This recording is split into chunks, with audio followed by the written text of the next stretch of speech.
Uso apenas as células cinzentas. A sorte, deixo-a para outros. Hercule Poirot.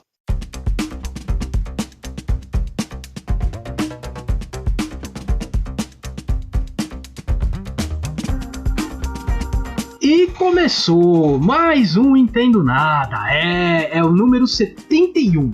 E o tema de hoje é perícia criminal. Olha, rapaz, que tema pesado. Tema este que será apresentado por este que vos fala, Luiz Rossi, e por ele, o Sherlock Holmes da cidade de Tiradentes, Flávio Santos.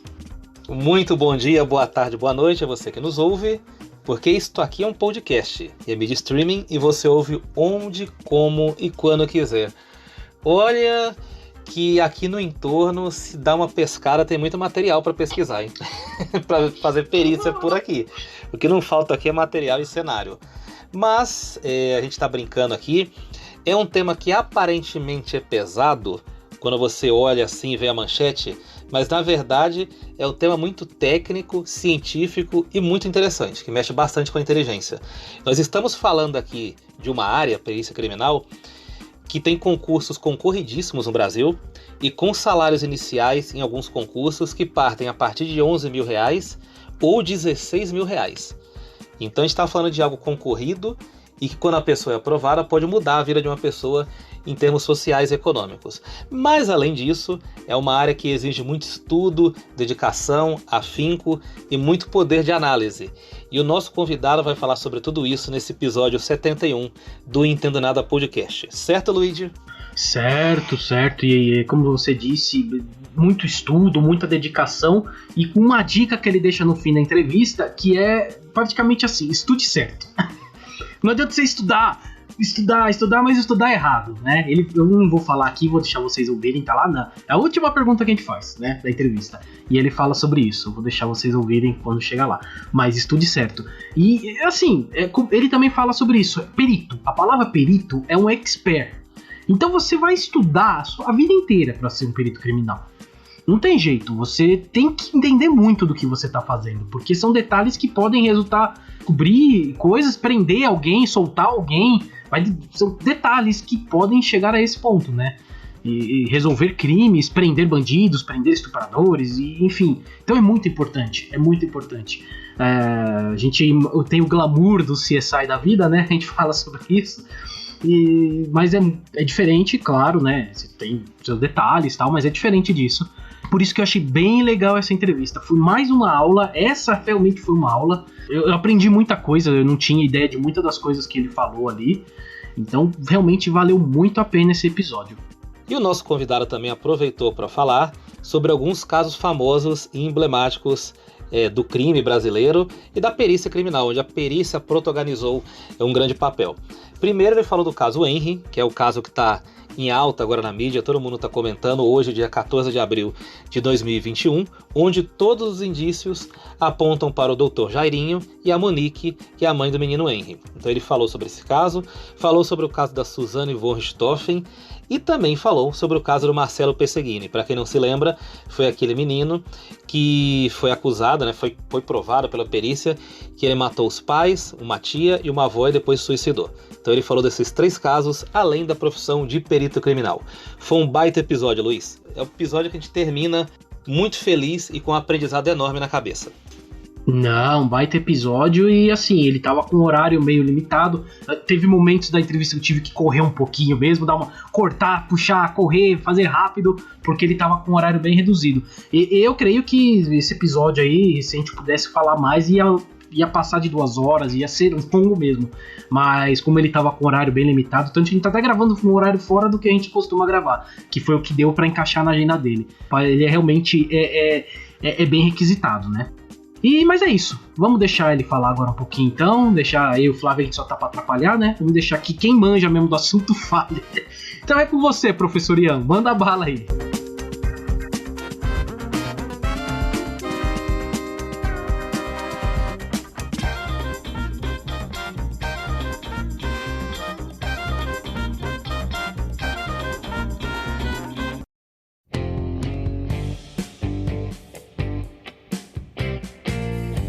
Bom, vocês ouviram já a nossa apresentação, aí o Flávio apresentando, falando um pouco sobre como foi a entrevista, mas agora vamos começar a entrevista de fato, né? E a gente começa com aquela clássica pergunta que todos os nossos convidados dizem que é a mais difícil da entrevista. Todos os convidados dizem isso, que é a pergunta: Professor Ian, quem é você e o que você faz? A resposta para essa pergunta chega a ser engraçado, né? Assim, se fosse uma palestra ao vivo, é aquele momento que o aluno finge que presta atenção e às vezes o palestrante fica ali com aquela soberba, projeta o currículo e fica ali, sei lá, 5, 10 minutos falando de si mesmo, tudo cheio de si. Eu vou fazer de uma forma diferente. Eu vou aproveitar a oportunidade, vou me apresentar, é óbvio, mas eu peço para que quem estiver nos ouvindo, para que preste bastante atenção nessa apresentação, que já tem didática, já tem informações que vão ser importantes para que ele entenda um pouco mais sobre a perícia criminal. Bom, então, meu nome é Ian Marques Cândido, eu sou perito criminal oficial. Então, assim, é importante você prestar atenção nessa terminologia, perito criminal oficial.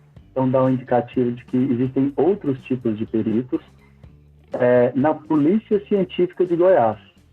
Então, também já dá um indicativo de que existe perícia criminal oficial dentro da Polícia dos Estados e existe perícia oficial dentro da Polícia Federal, por exemplo. Então, esses dois profissionais, eles são diferentes. A minha formação é em farmácia bioquímica, eu formei pela Universidade Federal de Goiás, sou especialista em fisiopatologia pela Universidade Federal de Minas Gerais.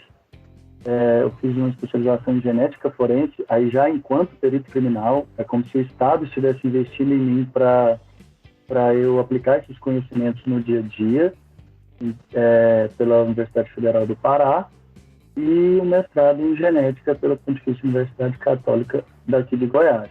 Quando eu desenvolvi esses dois trabalhos de especialização em genética forense e mestrado em genética, eu já era perito. Então, assim, é muito importante que a pessoa que está nos escutando perceba o quão importante é você permanecer estudando enquanto perito criminal oficial. Eu já tenho 16 anos que eu sou perito criminal da Polícia Científica de Goiás e eu sou lotado no laboratório de biologia e DNA forense. Então, eu pedi para que prestasse bastante atenção porque já dá também um indicativo de que a partir do momento que você é aprovado em concurso público para perito criminal oficial, você, dependendo da sua formação e do interesse da instituição, você pode ser lotado tanto em local de crime quanto em laboratórios forenses. Quando eu falo local de crime, não existe só local de crime. Todo mundo pensa perícia, pensa em crime de homicídio, né? Investigação de crime de homicídio. Mas eu vou desmistificar isso ao longo da entrevista e vou mostrar para vocês que nem só de sangue vive a perícia criminal. Boa, muito bom, muito bom. Muito bom. A gente abriu na semana, a gente sempre abre para os nossos ouvintes mandar questões para a gente, né? E essa segunda questão aqui foi a Mayara Azevedo, que é uma ouvinte sempre mandando questão aqui, já deixa um salve para ela. Ela pergunta assim: qual é a principal função e área de atuação de um perito criminal? Ótima oportunidade de explicação. Bom, então, o perito criminal oficial, que eu disse que é aquele aprovado em concurso público, que é essa minha principal função, que é a que mais desperta interesse. Depois, numa próxima oportunidade, a gente pode explicar sobre outras atividades periciais. Então, ele tem duas principais áreas de atuação. Local de crime, que é qualquer crime que tenha sido cometido. Por exemplo, assim, as pessoas pensam menos, mas que também existe perícia de local de crime. Crimes ambientais, por exemplo, crimes de falsificação de documentos, crimes de acidentes de trânsito, quando há vítima fatal ou quando há lesão corporal grave, também são investigados. Um arrombamento numa residência, por exemplo, todos esses crimes, existe um perito, ele é designado e ele fica especialista em materializar a cena de crime, coletar os vestígios e mandar para os laboratórios. Então, perito de local de crime e perito de laboratório. Quando eu falo laboratório, tem diversos tipos de laboratório também. Então, eu, por exemplo, atuo no laboratório de biologia e DNA. Então, assim, eu faço as perícias em vestígios biológicos, para saber se é sangue mesmo, para saber se é espermatozoide, e fazer o exame de DNA para saber de quem é esse material. E já outros colegas fazem perícias, por exemplo, em identificação de drogas, em exames balísticos, para saber se aquela arma foi a que efetuou aquele disparo, pesquisa de impressão digital, análise em celulares, em microcomputadores. Então, tem diversos tipos de locais que o perito criminal oficial vai atuar. Professor, nos últimos anos, além dos crimes que aconteceram no Brasil que foram muito chamativos e nós vamos abordar aqui, a perícia criminal virou um tema bem popular, bem próximo da população, por conta também de muitas séries americanas. E talvez a mais famosa delas seja o CSI. CSI Miami, CSI Los Angeles, Las Vegas. Tem várias aí versões de CSI. E no CSI, por exemplo, o cara faz um exame de balística, faz um exame qualquer, e o resultado sai em 12 horas, 24 horas. E eu queria perguntar para você se você gosta dessas séries e se realmente na vida real é assim. As séries, o que elas exibem nos seus episódios, tem alguma similaridade com a vida real ou é um pouquinho diferente? Isso, então, é impossível você ser perito criminal e não falar do CSI. Essa pergunta é totalmente recorrente. Bom, o CSI impactou na minha vida de duas formas. Primeira coisa, eu amo o CSI pela oportunidade que ele me deu, porque popularizou a perícia. Então, a partir daí, eu acabei sendo muito mais requisitado para falar sobre a profissão, para desmistificar a profissão e para fazer esse paralelo com a série e a vida real. Eu gosto da série. Então, na verdade, eu gosto como entretenimento, mas só que para mim é trabalho. Então, você imagina o seguinte, eu passo o dia todo com aquelas informações e tendo o raciocínio pericial. No meu momento de lazer, eu fiz uma coisa com menos compromisso. Para ser bem sincero com você, eu acabo vendo mais uma besteira, eu sou humano, tá, gente? Então, eu não vejo muito como entretenimento, não. Então, o que fez nas pessoas, o CSI foi muito bom. O lado positivo foi de ter aberto esse campo para a divulgação da perícia no Brasil e no mundo, mas ele também impactou de uma forma de gerar a expectativa muito grande nas pessoas. Isso mundialmente, existem artigos científicos publicados e que a gente chama de efeito CSI. Existe essa terminologia científica mesmo. Tem uma expectativa muito grande em relação a prazos, como você disse, né? Você foi até generoso, falou que é em 12 horas e tal. Eu já vi episódio que o exame de DNA resolve o crime ali em 40 minutos fora o intervalo comercial. É a forma de apresentação. Então, gerou uma expectativa muito grande quanto a prazos. Então, assim, aí a realidade da perícia, faltam profissionais no Brasil todo. Então, isso acaba atrasando os laudos. Então, não é tão rápido quanto o CSI. E expectativa em relação à tecnologia. Você imagina o seguinte, o CSI é uma série, claro que ela vai falar dos casos mais interessantes, porque a função é prender a atenção do espectador. Mas, na vida real, os crimes não são tão elaborados quanto o CSI, crimes pensados. Muito provavelmente as pessoas vão pensar assim, vou falar assim, ó, de pronto, um de vocês dois, vocês conseguem lembrar um crime assim, foi pensado e que não achou o corpo, por exemplo, da vítima? Consegue lembrar um caso que foi... Eu estou entrevistando vocês, né? Eu lembro do goleiro Bruno. Isso, exatamente. Falar disso também. Isso. Então, esse é um caso que eu fui provocativo, mas era isso mesmo que eu queria ouvir. Então, se eu te pedir outro, você vai ter dificuldade, entendeu? Então, assim, normalmente os crimes, especialmente os crimes de homicídio, eles são crimes passionais. A grande maioria, mais de 90%, pessoa não pensa antes de matar, vamos falar na linguagem popular. E aí isso acaba facilitando o trabalho da perícia e da investigação. Muito bom. E você só respondendo aqui durante o programa já desmistificou uma outra coisa que essas séries mostram, porque geralmente o chefe da investigação da equipe é um cara muito soturno, muito sério, quase não fala, e geralmente são oniscientes, né? Ele sabe tudo que as pessoas estão pensando. E você já mostrou aqui que é simpático, é didático, fala pra caramba, né? Além de ser muito competente. E eu queria saber, tem muita gente hoje que sonha em ser perito criminal. Muita gente, claro, baseado no que essas séries mostram. E eu queria que você falasse pra gente quais são as habilidades necessárias para ser um perito criminal. Então, isso aqui também eu preciso desmistificar. Porque, assim, baseado no que chega para a sociedade, as pessoas pensam que para ser perito criminal oficial, você precisa ser um super-herói, aquela pessoa dotada de habilidades fora do comum, e que você tem que ser frio, que você não se envolva com a cena de crime. É quase que um super-herói mesmo. Não existe nada disso, viu, gente? Nós somos humanos como qualquer outra pessoa. O que eu costumo dizer é que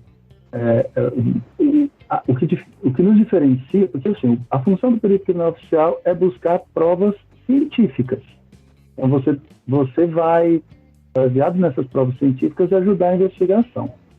Então, o que eu costumo dizer é que você se protege do lado emocional, pensando na parte científica.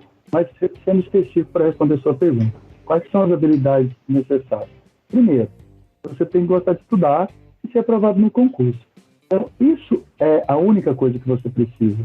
Lá dentro, depois que você for aprovado no concurso público, é que você vai ser treinado cientificamente. Porque assim, gera expectativa também nas pessoas de que você vai ser treinado a não se envolver na cena de crime. Não existe nada disso. Existe um apoio psicológico por trás, depois a gente pode falar sobre isso, mas que o seu treinamento é científico. E se você, por exemplo, é uma mulher que choca com a visibilidade de uma criança sendo violentada sexualmente, quando você for perito criminal, você muito provavelmente vai continuar chocando com a investigação de crimes sexuais. Então, a única diferença que vai ser é que com a rotina científica, você acaba procurando elementos para se proteger psicologicamente e focar no lado científico que você está dando uma resposta para a sociedade. Então, sendo enfático e mais específico, a habilidade necessária para ser perito criminal oficial é gostar de estudar e ser aprovado em concurso público. É isso que precisa. Boa, boa. Me veio uma dúvida na cabeça quanto a essa questão de ser perito criminal. O médico legista, ele é um perito também ou são coisas diferentes?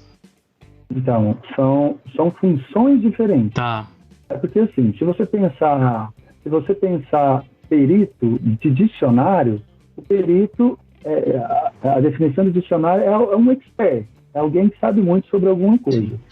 E agora, assim, dentro da perícia, que a gente chama de perícia criminal oficial, existe a função do perito criminal oficial, existe a função do médico legista. Então, o médico legista é aquele que vai comandar a necrópsia, abrir o corpo. O perito criminal oficial não faz isso.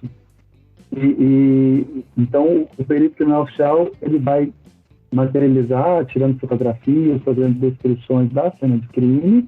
Depois que ele termina isso, o corpo vai para o IML, onde o médico legista trabalha e ele vai atuar desenvolvendo a necrópsia. É importante a sua pergunta, porque muita gente confunde. Então fala assim, né? Nossa, por exemplo, vê meu Instagram lá, né? Vê foto de cadáver e tal, pensa que a gente faz necrópsia, que a gente abre corpo e tal, mas o perito criminal oficial não faz isso. Isso é um ato médico. Entendi. Eu tinha... Você respondendo isso me pintou essa dúvida mesmo.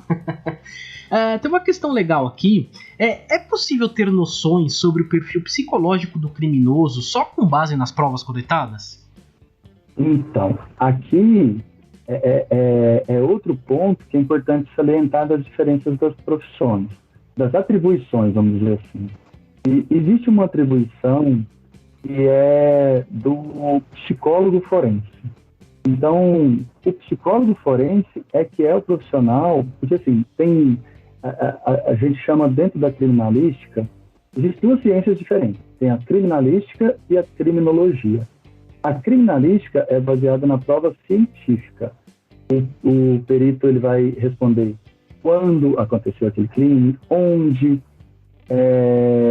com que meios. Então, são algumas perguntas que o perito vai responder cientificamente. Já a pergunta que ela é do Heptâmero de Quintiliano, que é um estudioso das ciências forenses, histórico, uma das perguntas é por quê? Por que aquele crime foi cometido? E quem responde essa pergunta é o psicólogo forense, é a criminologia. Então, são ciências diferentes. Então, o perito criminal oficial, ele não faz o trabalho de traçar o perfil psicológico. Mas, respondendo a sua pergunta, é possível ter noção do perfil psicológico do criminoso com base nas provas coletadas ou com base no que aconteceu na cena? É, sim, possível. Você tem uma situação dentro da perícia que a gente chama de modus operandi, que é a maneira de agir do criminoso. Por exemplo, uma coisa bastante curiosa e incomum, aliás, bastante curiosa e comum, por exemplo, vamos supor, aqui em Goiás já teve um caso que a gente atuou de violência sexual, onde o criminoso, ele roubava as alianças de todas as vítimas. Caramba. Ou seja, ele era um violentador que escolhia as vítimas casadas. Então, assim, e era uma espécie de troféu ele guardar a aliança. Outra coisa que eu ia dizendo que é comum é o arrombador, aquele cara que entra para subtrair objetos na casa da vítima. Esse tipo de crime diminuiu com a pandemia, porque as pessoas estão ficando mais em casa, então está acontecendo menos esse tipo de crime. Mas era bastante comum que as pessoas saíam para trabalhar, principalmente no interior, e o cara entrava ali para roubar objetos. E é impressionante como eles vão à geladeira, se alimentam e defecam na casa. Então é comum deixar esse tipo de prova. Então, assim, o psicólogo forense, quando existe, porque não são todos os estados também que têm esse profissional, mas é possível você, enquanto investigação, a delegacia, entrar em contato com psicólogos que são especialistas nessa área e solicitar a prestação de serviço. Legal. É interessante, você falou que usa-se muito da ciência, você estuda muito para conseguir ser um perito criminal, né? E tudo mais. E a gente imagina, eu leigo, pelo menos eu, quando eu vejo algum carro da perícia criminal parado em algum lugar e tal, eu já imagino um policial, uma pessoa, eu não sei, uma cabeça, acho que tá na nossa cabeça, como se fosse um policial mesmo, tá armado, só tá no local lá para ver alguma coisa ou outra. Mas você disse que é muito mais que isso, né? Então, assim, eu acho que essa é uma pergunta legal. Qual o material de trabalho do perito criminal? Vocês podem andar armados também ou não? Tá, então vou por partes. Essa prerrogativa de porte de arma de fogo, ela vai depender de cada estado da federação. Tá. Infelizmente, existe um esforço nacional de colocar a perícia no artigo 144 da Constituição.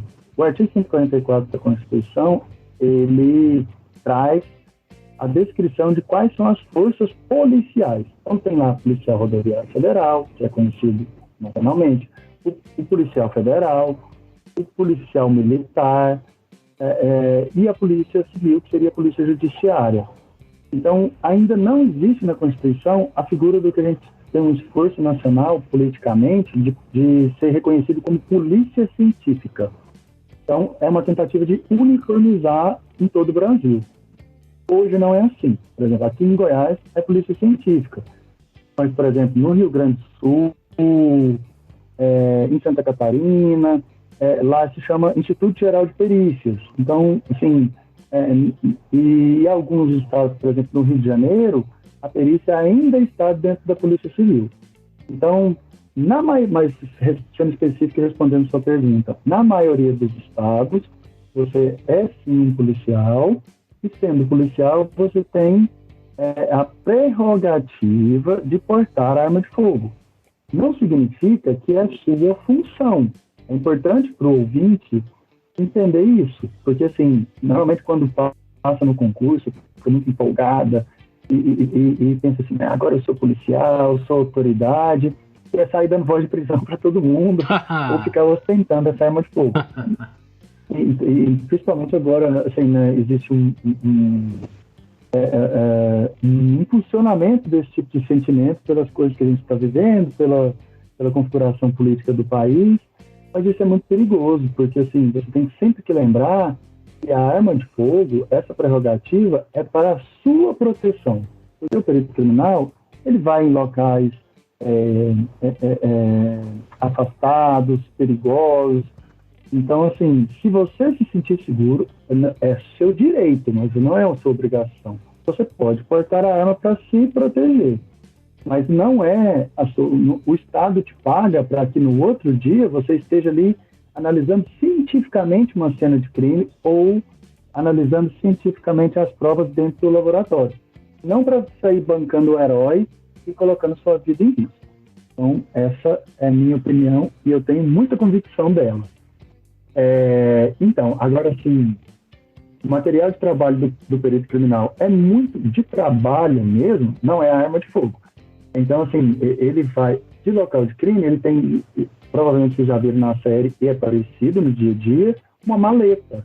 Naquela maleta tem os itens básicos ali, equipamentos de proteção individual, porque você pode estar atuando com vestígios biológicos, você tem a famosa lupa, né, para dar uma ampliada em alguns objetos, você tem aquelas plaquinhas para que você tire as fotos e tem uma sequência lógica para isso que serve aquelas plaquinhas enumeradas, 1, 2, 3, 4, para que você depois, quando for fazer o seu lado, fique mais organizado.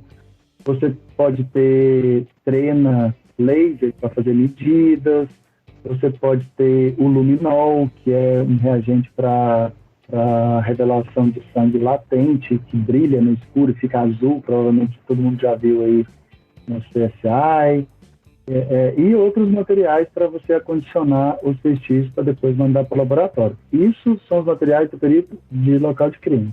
Já o perito de laboratório, o nome já está falando, é um laboratório, então tem equipamentos caros, sofisticados, e que vão ajudar o perito de laboratório a fazer aquela perícia.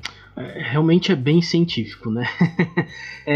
Só avisando que essa questão foi enviada pela ouvinte Luciana Fialho, eu tinha esquecido de mencionar. Foi ela que mandou essa questão aqui, Luciana Fialho. Beleza. Flávio?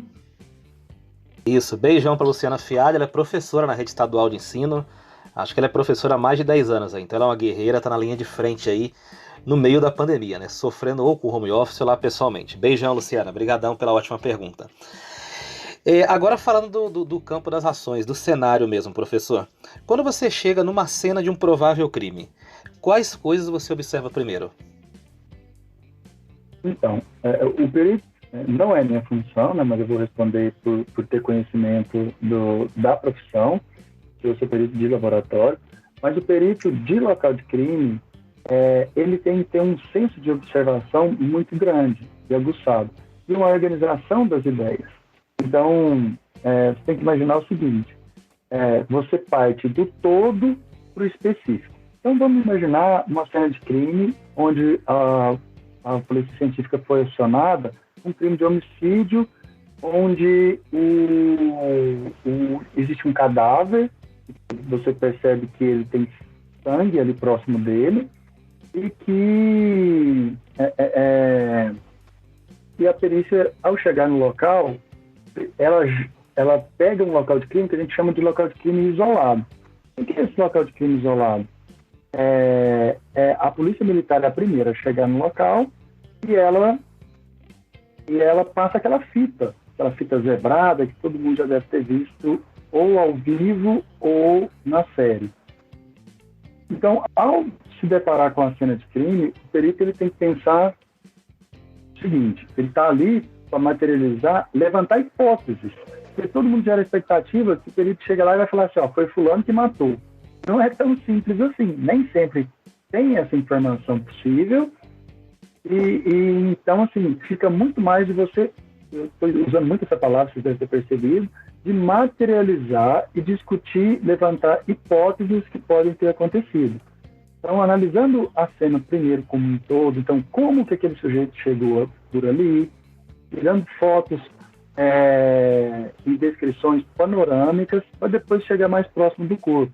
Tem uma situação que a gente chama de perinecroscopia, que é analisar a parte externa do cadáver e a partir das lesões ali, então se o perito criminal ele não faz necrópsia, mas ele pode, depois que ele tirar as fotos ali, mexer mesmo no cadáver, virar ele de um lado ou de outro, para procurar as lesões. Então, vamos supor que ele tem uma lesão perfuro-cortante.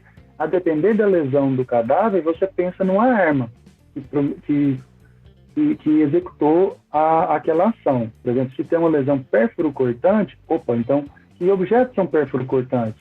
Pode ser uma faca. Então, vamos procurar essa faca, está ali na cena, não está? Então, essas são as informações principais que o perito de local de crime vai observar.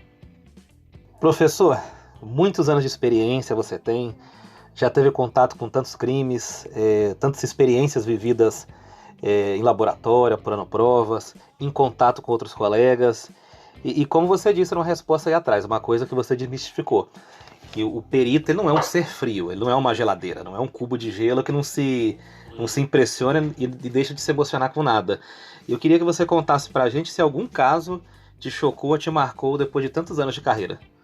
Então, foi maravilhosa a sua introdução, porque é isso, eu não preciso repetir. Então, nós somos sujeitos, sim, ao impacto da emoção ali na cena de crime. E por incrível que pareça, todo mundo imagina assim que para a expectativa da minha resposta vai ser uma coisa assim mais horrorosa do que um filme, sei lá, do Jason versus Fred Krueger. Assim, vai ter tantos. Por mais incrível que possa parecer, a cena de crime que mais mexeu comigo emocionalmente não tinha uma gota de sangue na cena. Era um caso que aconteceu aqui em Goiás, de um empresário. Ele tinha suicidado. Então, tipo assim, a investigação, nós fomos à cena de crime porque era um crime de repetição. Então, ele era multimilionário, dono de uma empresa que é muito abastada.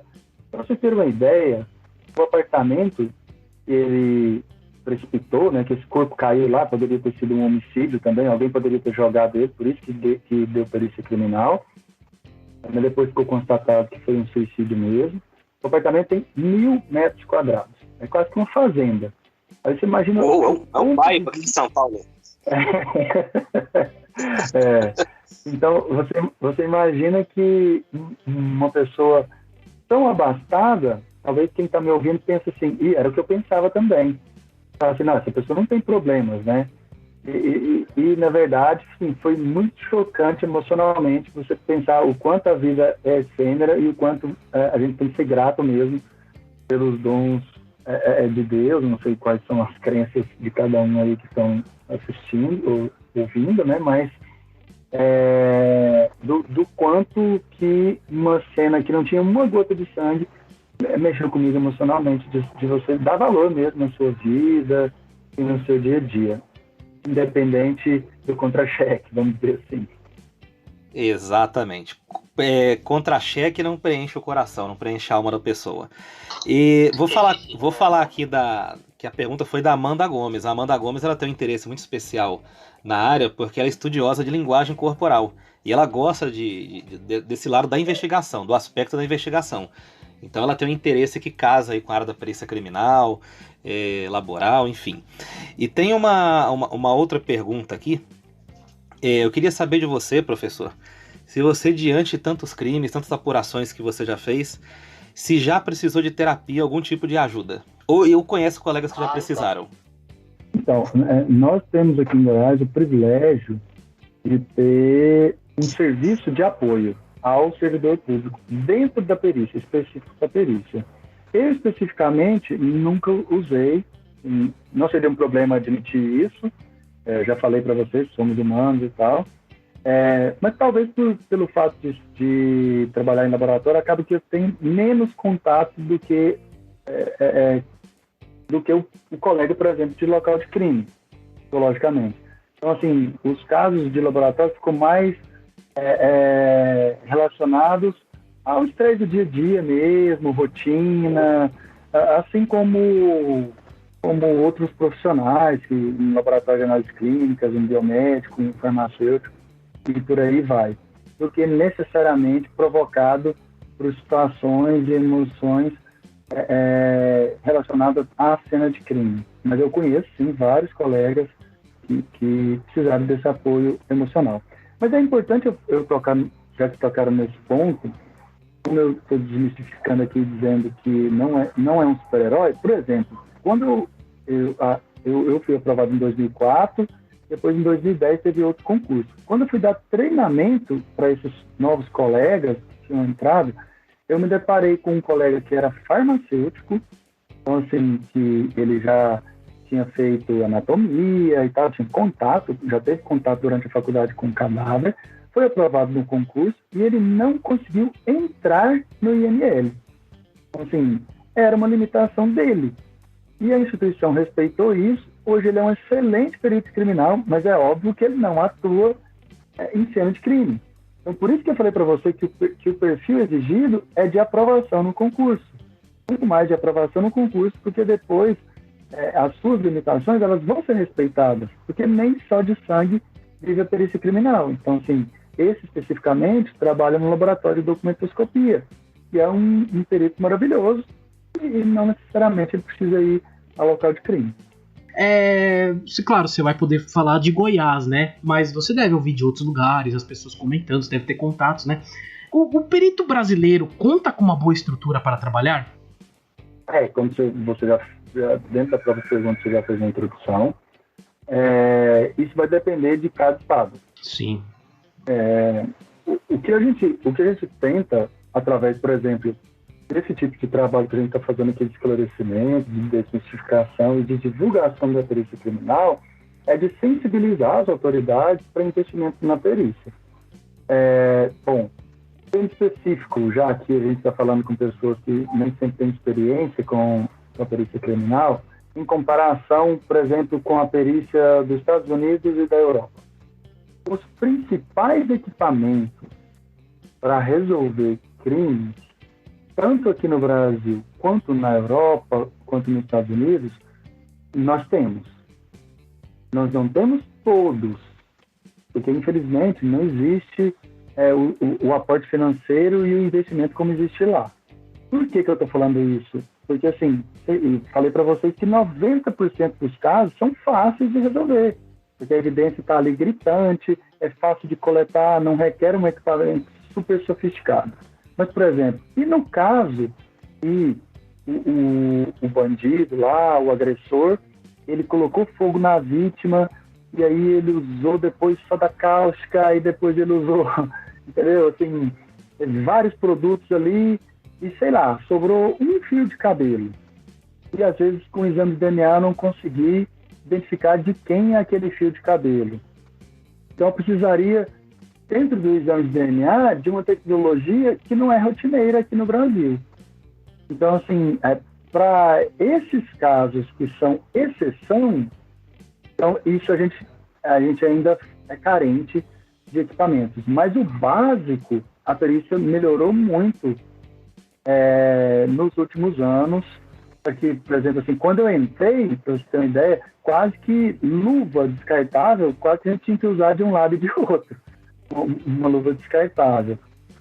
Assim, por falta de equipamento, porque o Estado nem sempre ele consegue abastecer ou tem uma inteligência para compras. Então, às vezes tem um equipamento de, sei lá, R$1 milhão, mas falta um insumo que custa R$10, por exemplo, entendeu? E não é tão fácil de manter funcionando. Então, é isso. Assim, o básico, para o básico, a gente tem boas condições. E também tem o seguinte, que é importante o ouvinte entender, que as condições entre o interior e a capital também não são as mesmas. Você imagina o seguinte, por exemplo, para começar, até chegar na cena de crime, imagina que tem gente do Brasil inteiro ouvindo a gente. Então, nem sempre o acesso aos locais de crime são simples. Porque se houve um homicídio no meio da floresta, lá numa comunidade indígena super distante da capital, o perito vai ter que chegar lá, seja de barco, seja de uma viatura, e às vezes a viatura tem pneu careca, às vezes não tem ar-condicionado.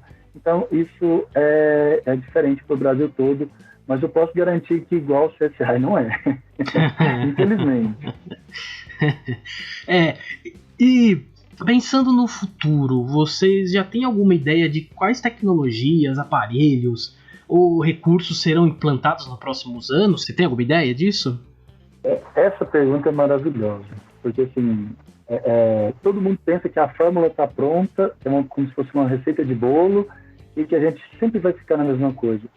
Vocês perceberam da minha insistência em falar que que a perícia criminal é ciência.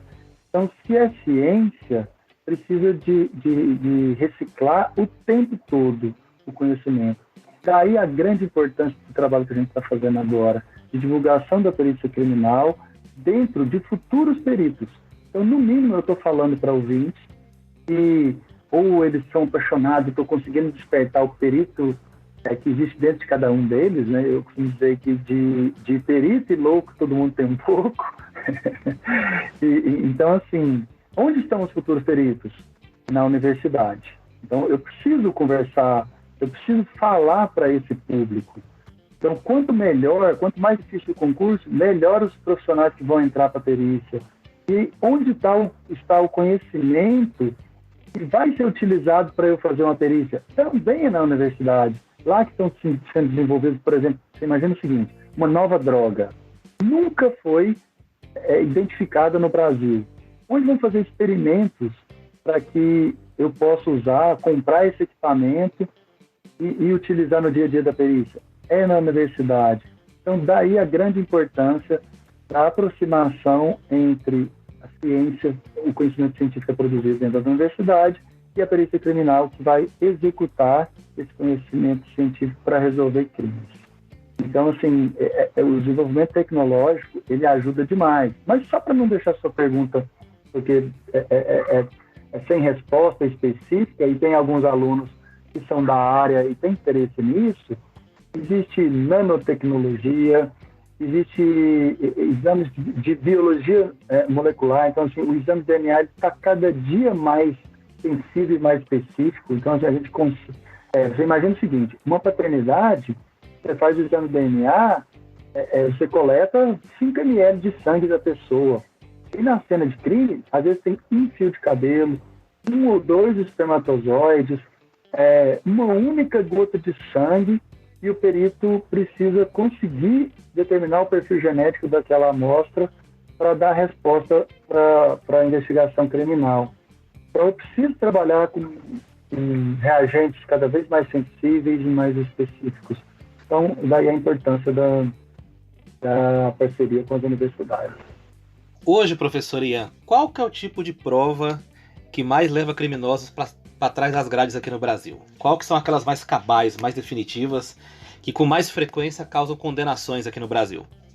Então, para te responder isso, assim, eu teria que ter um contato maior com todos os inquéritos policiais ou com todos os julgamentos. Talvez um juiz ou um delegado fosse melhor para responder essa pergunta. Mas tentando assim, fazendo um raciocínio lógico e comunicando aqui com os ouvintes, o que a gente pode imaginar, tudo vai depender do tipo de crime que foi cometido e das circunstâncias que ele foi cometido. Então, o que o perito faz é procurar o que tem ali. Então, baseado no que tem, é o que ele vai utilizar. Mas o que a gente pode imaginar fazendo um raciocínio lógico? Por exemplo, hoje o celular é praticamente uma prova, uma evidência encontrada em todas as cenas de crime. Então, se existe um suspeito, lá no celular dele tem alguma informação, uma mensagem que foi trocada, uma localização, porque esse celular, mesmo com o GPS desligado, ele está comunicando com uma torre, então tem uma noção de localização. Câmeras de segurança também, assim, são muito utilizadas, porque hoje a gente está vigiado praticamente o tempo todo, e por aí vai. Então, assim, uma coisa que ninguém nunca pensou e hoje é muito utilizada são os facilitadores tecnológicos, né? Assim, as provas tecnológicas que acabam colocando a pessoa no local de crime. E se não tem essas, a gente parte para todas as outras. O exame de DNA também, ele abriu um leque grande demais de provas. Do ponto de vista teórico, qualquer evidência biológica que tenha célula, eu posso fazer um exame de DNA. Então, uma bituca de cigarro, ali tem DNA. Um copo que o cara bebeu água, ali tem DNA. Um bastão que o cara segurou tem DNA. A gota de sangue, fio de cabelo. Tá entendendo? Então, assim, isso abre um leque grande demais de possibilidades. Agora, do ponto de vista mais da execução. Quando o cara vai preparar um crime, planejar, geralmente quais são os principais erros cometidos pelos criminosos? O que eles esquecem de pensar, de analisar? Claro que eles não têm o conhecimento da perícia, como funciona. Mas qual é o principal desleixo deles? O principal erro que eles cometem?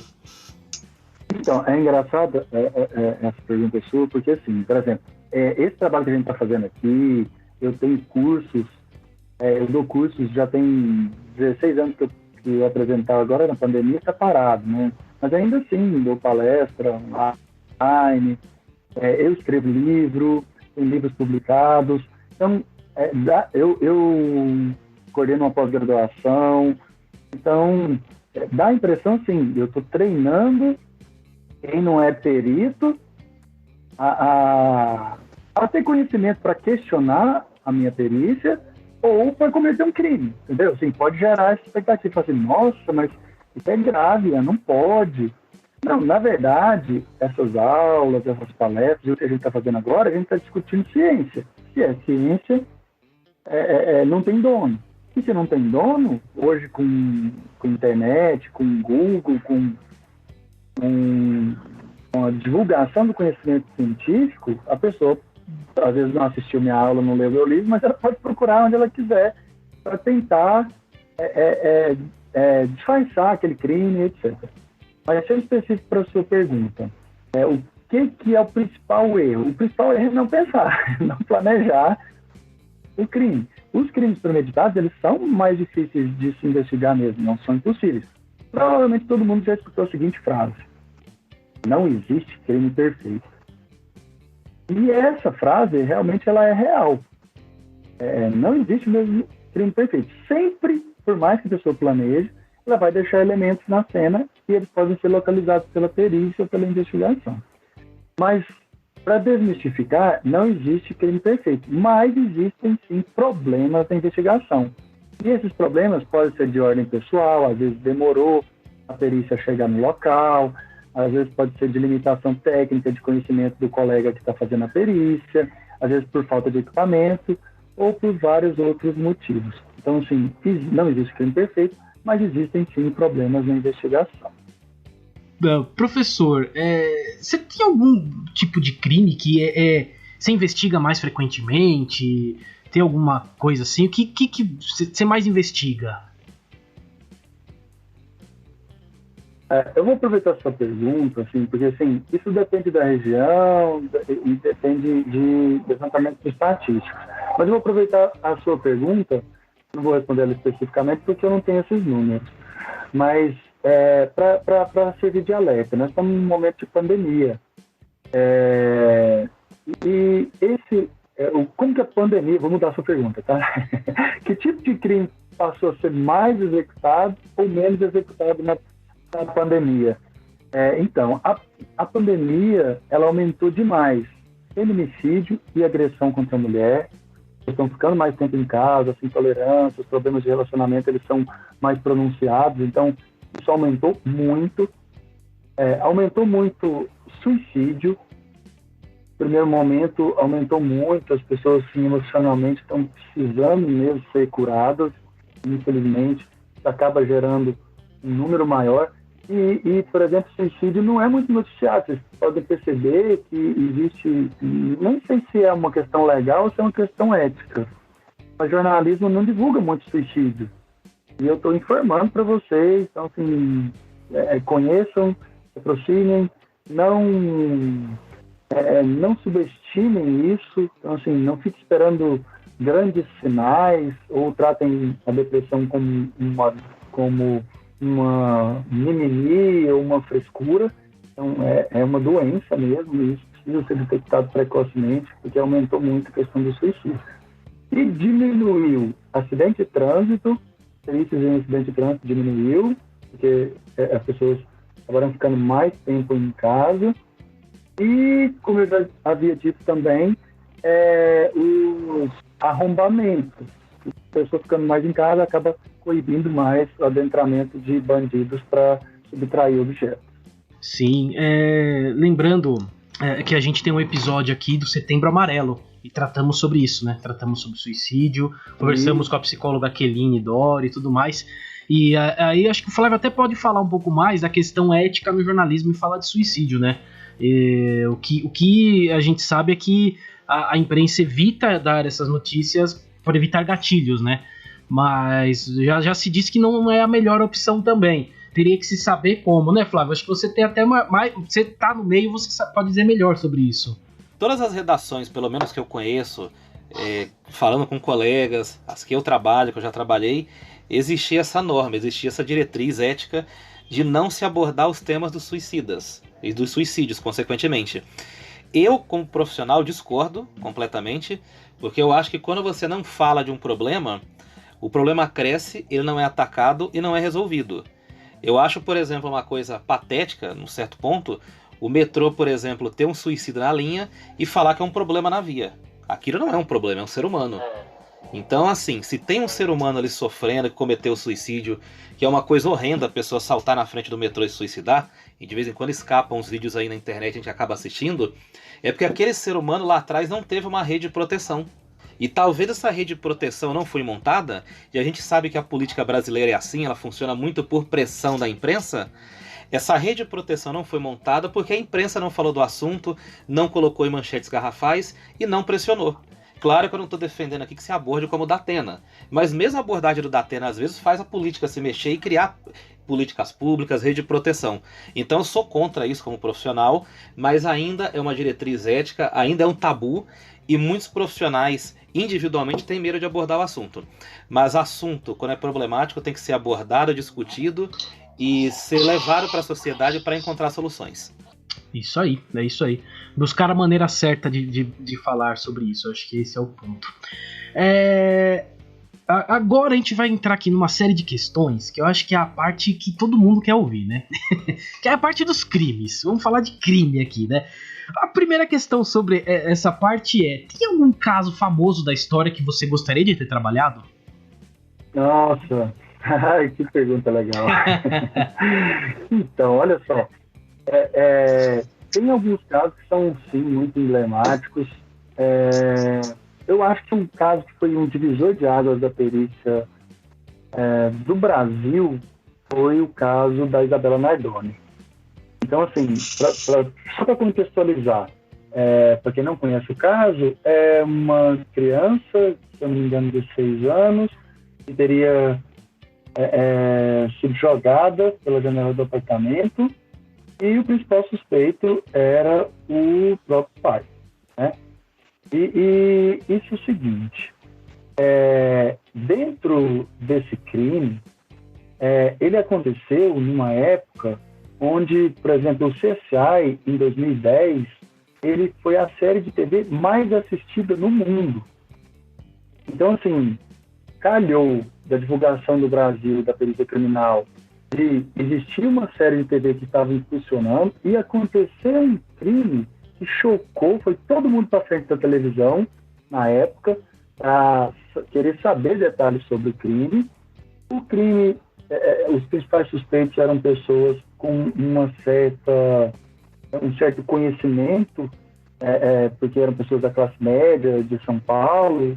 Então, assim, tinha certo conhecimento, tinha dinheiro para pagar bons advogados. Então, acabou assim, que a perícia foi mais confrontada.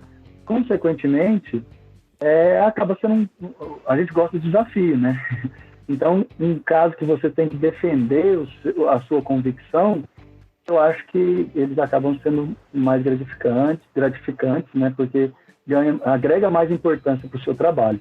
Eu tenho certeza que o perito de São Paulo que trabalhou nesse caso, ele deve ter atendido, pelo menos na carreira toda, mais uns 10 casos iguais e que não tiveram a mesma repercussão. Então, acaba que acaba que a gente traz uma gratificação, um reconhecimento profissional, trabalhar nos casos de repercussão. É isso. Olha, professor, foi ótimo você falar do caso da Isabela Nardoni, porque a nossa próxima pergunta tem até um certo link aí com o caso da Isabela, que é o caso do menino Henry, que está em alta agora aqui no Brasil, a gente está comentando bastante. Hoje, dia 14 de abril de 2021, vamos contextualizar aqui, que alguém pode ouvir muito tempo depois. O menino Henry está no centro dos acontecimentos, foi vítima possivelmente de homicídio, por tudo que indica, por todos os indícios, praticado pelo doutor Jairinho, que está mais para doutor morte, não tem nada de doutor ali, e pela mãe Monique, que possivelmente pode ter acobertado ou participado indiretamente e ainda está se apurando. É um caso muito similar o da Isabela Nardoni, pelo que tudo indica. E eu gostaria de ouvir, professor, a sua opinião como perito criminal sobre esse caso, sua opinião geral. O que você acha do trabalho da perícia nesse caso, como está sendo conduzido, enfim, dá sua opinião geral aí que a gente gostaria de ouvir. Então, foi bom você contextualizar e falar de data, porque no dia de hoje ainda não existe a publicidade nem dos laudos e nem do inquérito policial. Como funciona isso? Segue ainda a investigação sob segredo de justiça. Então, as minhas opiniões e as opiniões, os conceitos que as pessoas estão formando no dia de hoje, elas são baseadas em informações trazidas pela imprensa. E elas são incompletas. Então, a gente tem que tomar muito cuidado em relação a isso, porque depois pode acontecer reviravoltas.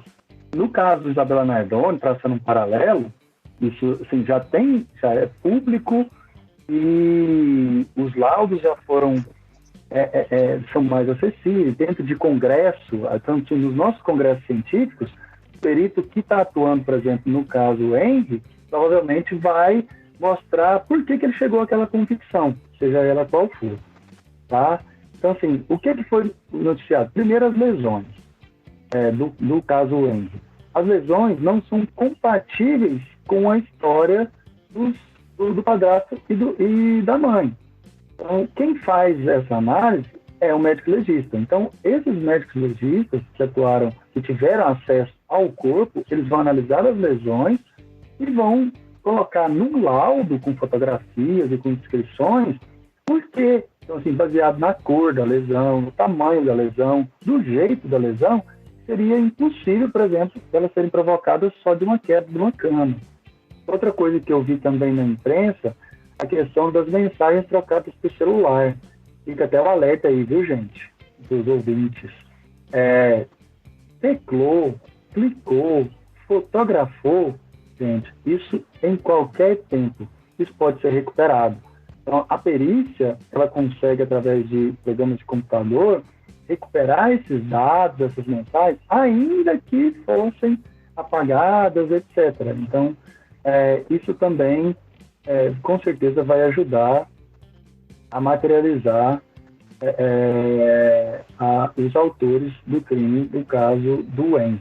No caso da Isabela Nardoni, já foi amplamente divulgado. Então, assim, tinha gota de sangue, no caso da Isabela Nardoni, do lado de fora do apartamento, e essa mancha de sangue, a morfologia dela, ela ficou comprovada cientificamente através de exames laboratoriais de reprodução simulada, que a gente chama, que é pegar o sangue mesmo e projetar, que ela seria impossível, aquela mancha, de ter caído de uma altura menor que 1 metro.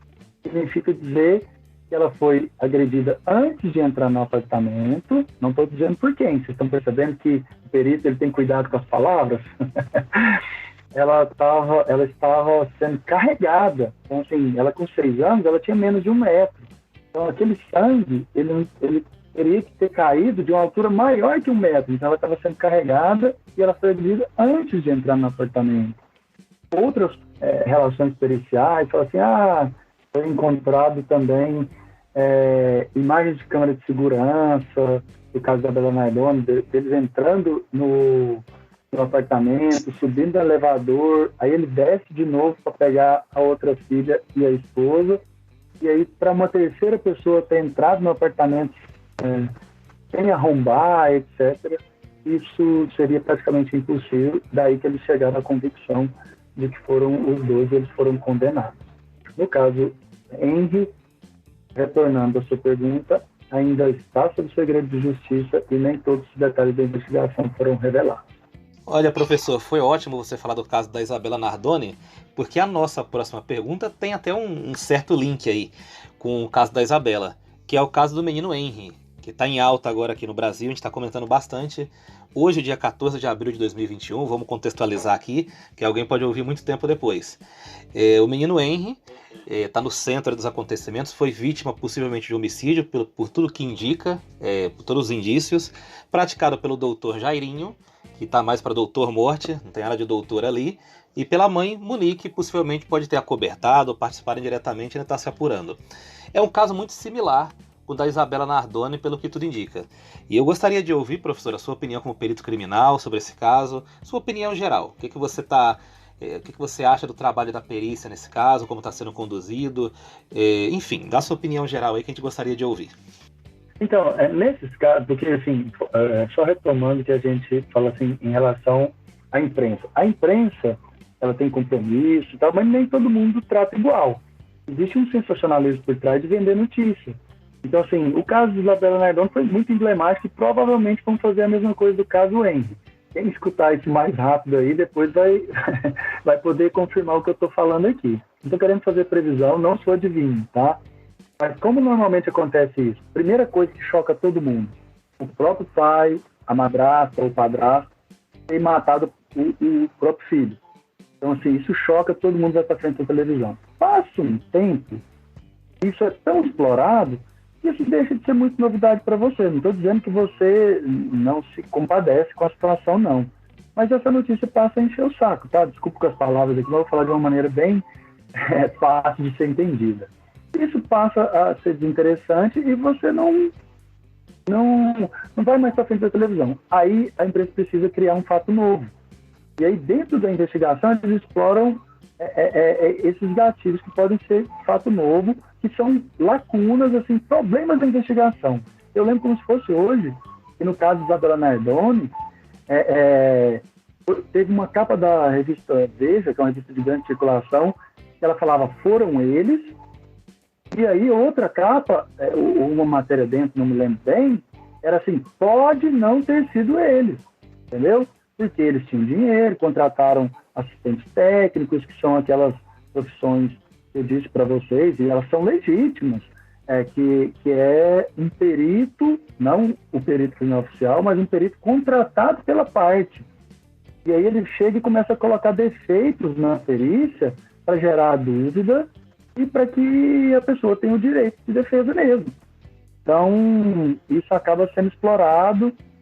E aí, quem não conseguiu continuar procurando a informação, pode pensar assim, mas será que esses peritos, não sei não, né? Eu cheguei a escutar de uma pessoa próxima a mim isso, entendeu? Como se questionando, na época do caso da Bela Nardoni, como se os peritos estivessem afirmando que foram eles, e isso foi contestado, mas no final ficou provado de que, pelo menos, eles foram julgados assim, como culpados.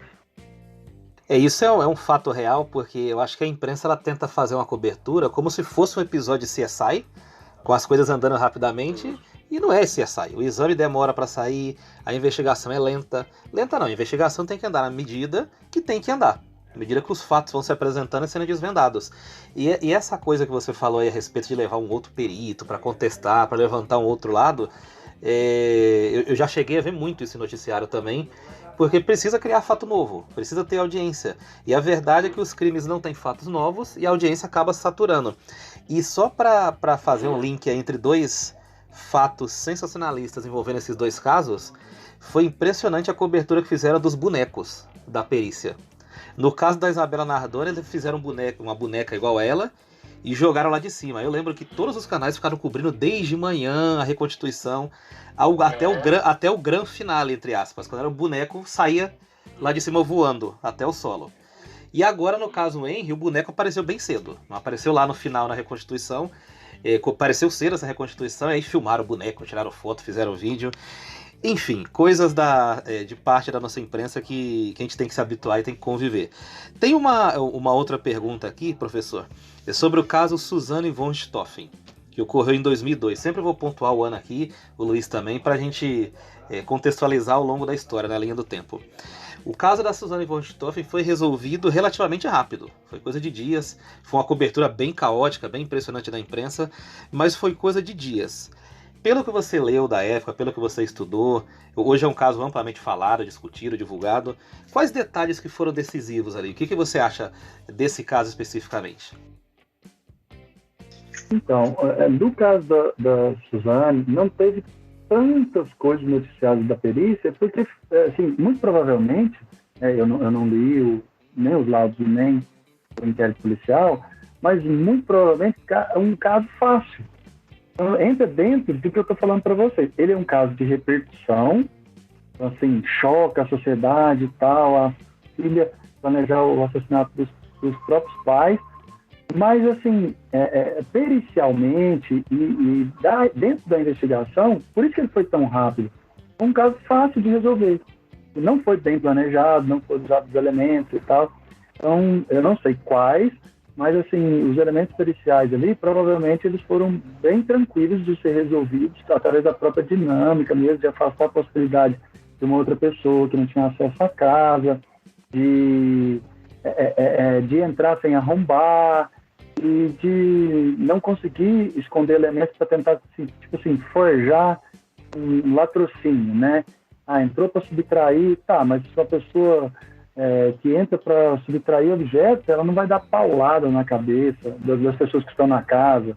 Por exemplo, um assassinato, já pensando em outros casos, né? Um assassinato de uma pessoa para se defender, ela não dá 7 tiros, 8 tiros na outra pessoa. Então, assim, isso significa, assim, que a pessoa está com raiva, né? Assim, tá. Então, todos esses elementos são considerados para se resolver um crime. Agora também tem uma pergunta de um caso aqui, que é um caso que muita gente contesta até hoje, né? O resultado dele, né? Eu vou contextualizar porque esse caso aqui muita gente até não lembra mais. Foi em 2013, é o caso do Marcelo Pesseguini, que é um garoto de 13 anos que, como foi concluído nesse caso, matou toda a família. E eram 5 pessoas, né, contando com o menino que se suicidou no fim. A mãe era uma cabo aqui da Polícia Militar de São Paulo e o pai era sargento da rota. Então, até hoje se contesta muito a conclusão desse caso, né? No fim, foi considerado que o menino entrou, matou todo mundo e suicidou-se. Provavelmente você viu muito sobre, já pegou os laudos e tal. Você concorda com a conclusão desse caso? Esse caso aqui, ele sempre foi, ele me acompanhou muito, então eu posso dar alguns detalhes dele. Porque foi assim, como aconteceu em 2013, era a época que eu saía no Brasil todo palestrando e eu tinha que falar dele porque estava todo mundo muito curioso. Bom, eu vou começar pelo fim, tá?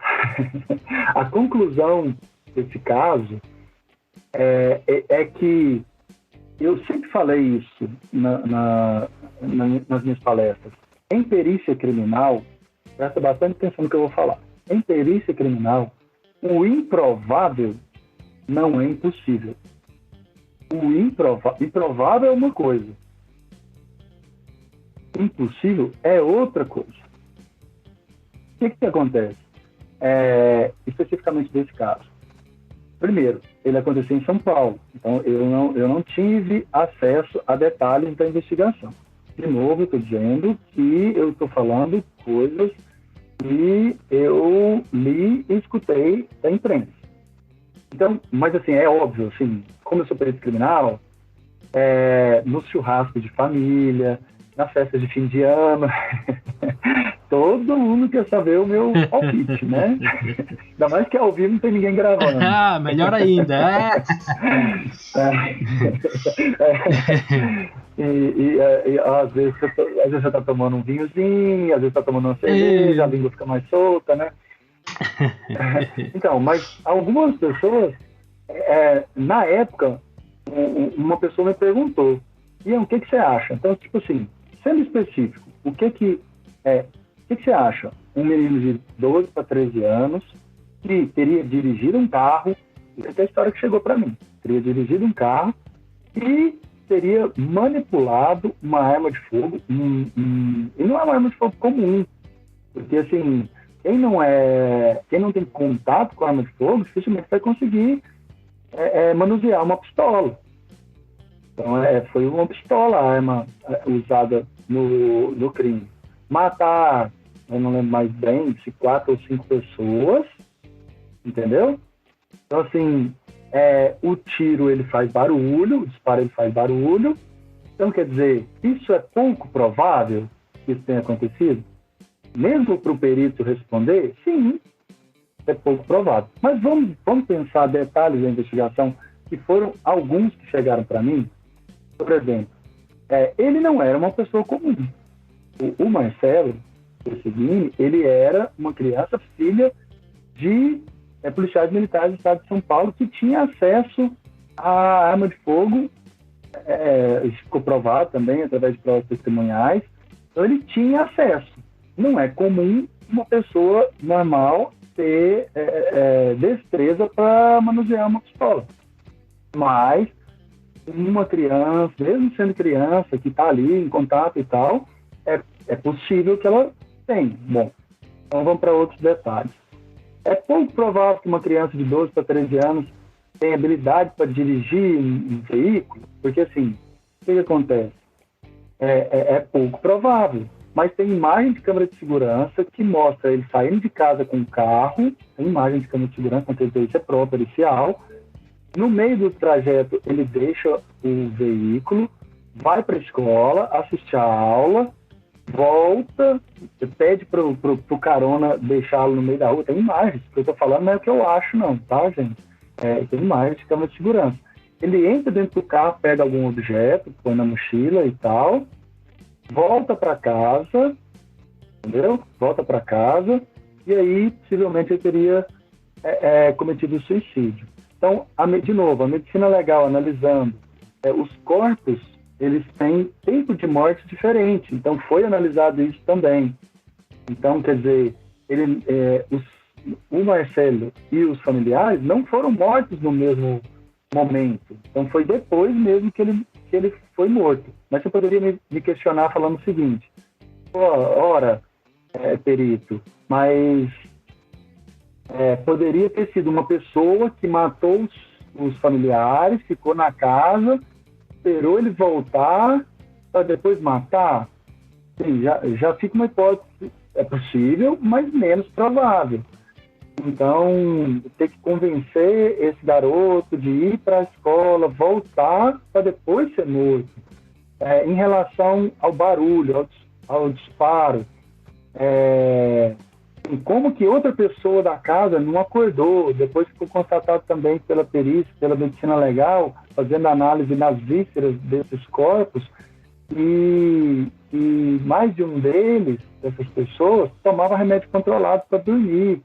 Então, assim, foi detectada a presença desses medicamentos no corpo da pessoa. Então, isso já fala mais a favor de um sono mais pesado. E assim sucessivamente. Então, assim, através de provas periciais, foi isso que foi provado e o caso foi concluído como suicídio mesmo, depois do homicídio. Ô, Luiz, eu posso só acrescentar um dado aí? O professor falou que na pergunta anterior, que às vezes os canais de televisão, as emissoras, levam uma pessoa para confrontar o perito, a versão oficial, para criar um fato novo. Nesse caso específico do Marcelo Seguini, quem fez esse papel nem foi um perito, foi uma pessoa que infelizmente morreu recentemente pela Covid, que foi o Major Olímpio. O Major Olímpio, ele vivia em canal de televisão falando, olha, mas não sei o que, não sei o que, não sei o que.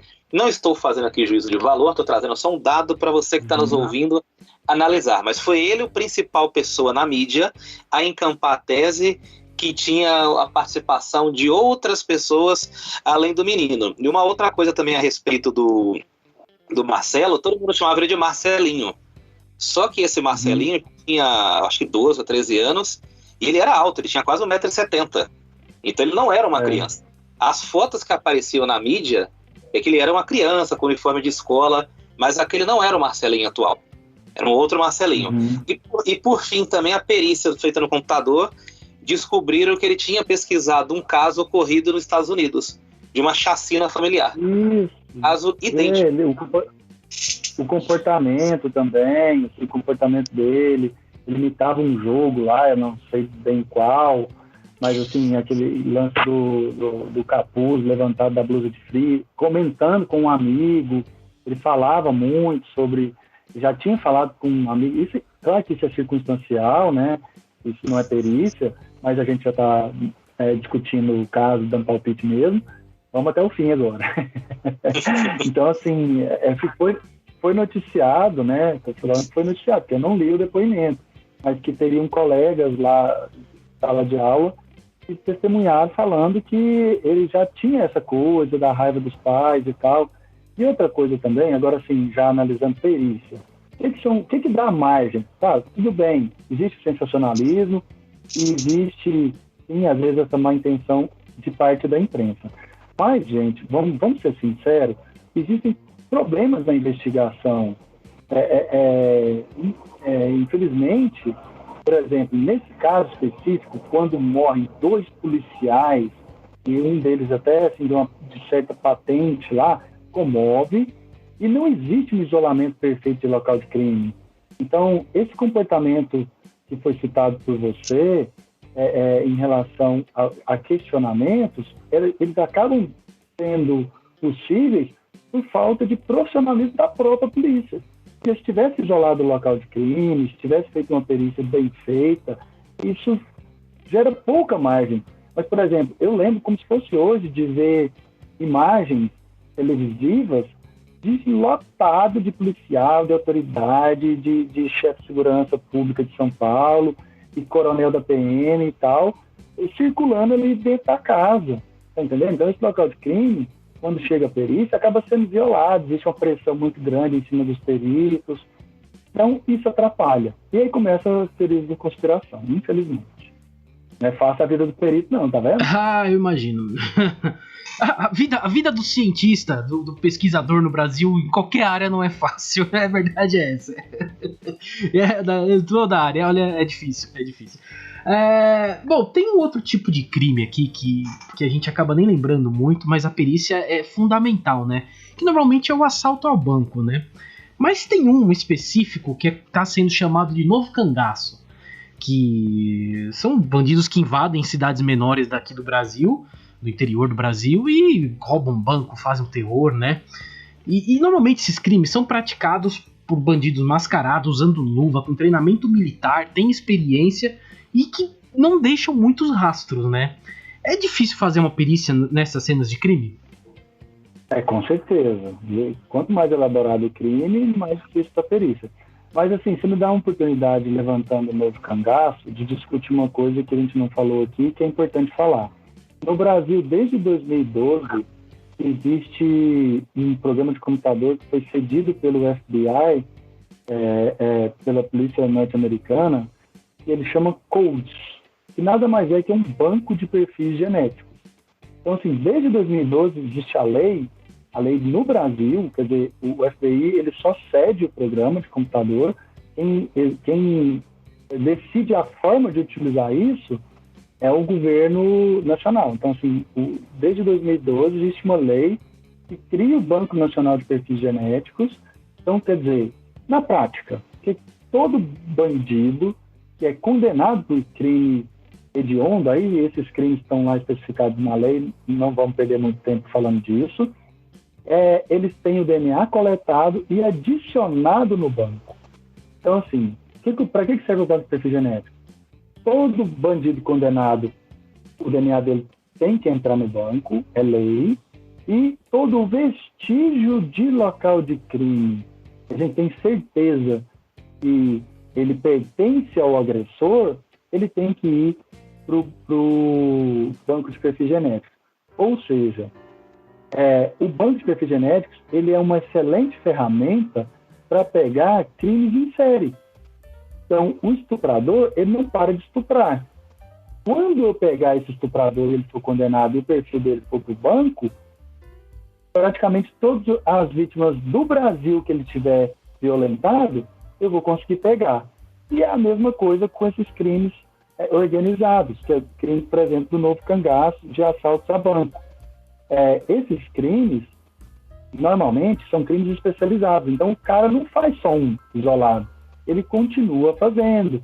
E, em algum momento, ele vai escorregar. Ele vai deixar um chiclete, ele vai deixar lá... Não vai sair totalmente como ele planejou, ele vai deixar o DNA dele. Então, o banco de perfis genéticos é uma ferramenta muito importante nesses casos que você citou. Professor, eu queria saber se tem algum caso que você já trabalhou que deixou você com a pulga atrás da orelha, sabe? Ficou com aquela dúvida que você pensa até hoje. Então, uma coisa assim, respondo totalmente, sendo bastante sincero com você, as pessoas elas têm a expectativa de que o perito criminal ele atua num caso e ele acompanha o caso até o fim, até o desfecho. Eu fico todo feliz porque eu vi o cara lá sendo preso, em todos os casos que eu atuo. Só para você ter uma ideia, hoje eu faço pesquisas de espermatozoide em casos de violência sexual. Só para citar um exemplo. Eu chego a fazer, sei lá, 50 casos por mês que eu atuo. Então, assim, e fora esses, eu atuo em pesquisa de sangue, em pesquisa de pelo. Então, a realidade é que não dá para a gente acompanhar o caso até o fim. Então, os únicos casos que eu fico sabendo dos desfechos são os casos de repetição. E, normalmente, para a gente, os casos de repetição, eles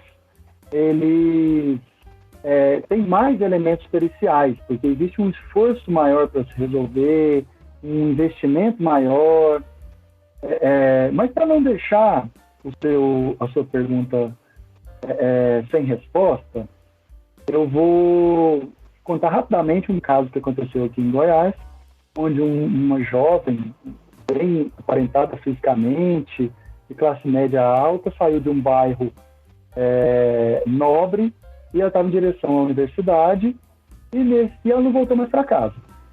No final da tarde foi encontrado o carro dela primeiro, com o celular lá e tal, o carro queimado, o cara queima porque ele tenta desvencilhar as provas, ali não tinha muita coisa, um dos PMs que chegou primeiro nesse carro, pegou o celular, que o celular estava íntegro, ele não foi queimado, vendeu esse celular, a investigação chegou nessa hipótese, pensamos assim, pegando o cara, entendeu? Porque achou o celular. Mas chegou lá, depois ficou provado que o PM tinha pegado, guardado o celular e vendido para um outro, que vendeu para o outro, e aí essas pessoas todas tiveram que se explicar, é claro que cometeram outros crimes, mas nada tinha a ver com o assassinato da menina. Bom, ficou provado, e depois o corpo foi encontrado um desalinhamento das vestes. O que é isso? Ela estava sem a calcinha, ela tinha uma boa aparência física, ela estava sem a calcinha com o vestido desalinhado e morta com 7 ou 8 tiros lá no local de crime. Então, quer dizer, como eu disse anteriormente, o fato de ter vários tiros parece que está com raiva, o fato de estar sem calcinha fala a favor de violência sexual, mas até hoje, o caso teve muita repercussão na época, 4 pessoas foram condenadas porque a polícia conseguiu provar o envolvimento dessas 4 pessoas, mas o dono do espermatozoide que foi encontrado na vagina dela, até hoje, não existe. Então, de duas, uma. Ou tem uma outra pessoa, nesse caso específico, tem uma outra pessoa que estava envolvida e a polícia não conseguiu encontrar até hoje, porque dos 4 que foram condenados, esse DNA que estava na vagina dela não é de nenhum deles, não é do marido. E não foi encontrado a possibilidade de ter uma relação extraconjugal. Então, ou é de uma relação extraconjugal que nada tem a ver com o crime, ou é de um quinto elemento que tinha a ver com o crime, mas que não foi encontrado até hoje.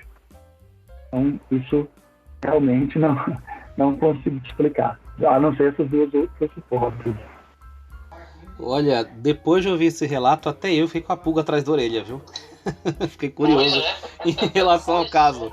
Realmente um caso bem emblemático. Agora, um número que você falou aí no começo, que você trabalha em 50 casos por mês. Eu nunca imaginei que seria um número tão grande num mês. É mais de quase 2 casos por dia. Se a gente for fazer uma média, né? Eu não imaginava que era um número tão grande assim. E esse número já serve como introdução para a nossa próxima pergunta, que já é uma amostra grátis do seu dia a dia. Tem muito jovem, principalmente, influenciado por série, por filme, que quer ser perito criminal, que sonha com essa carreira.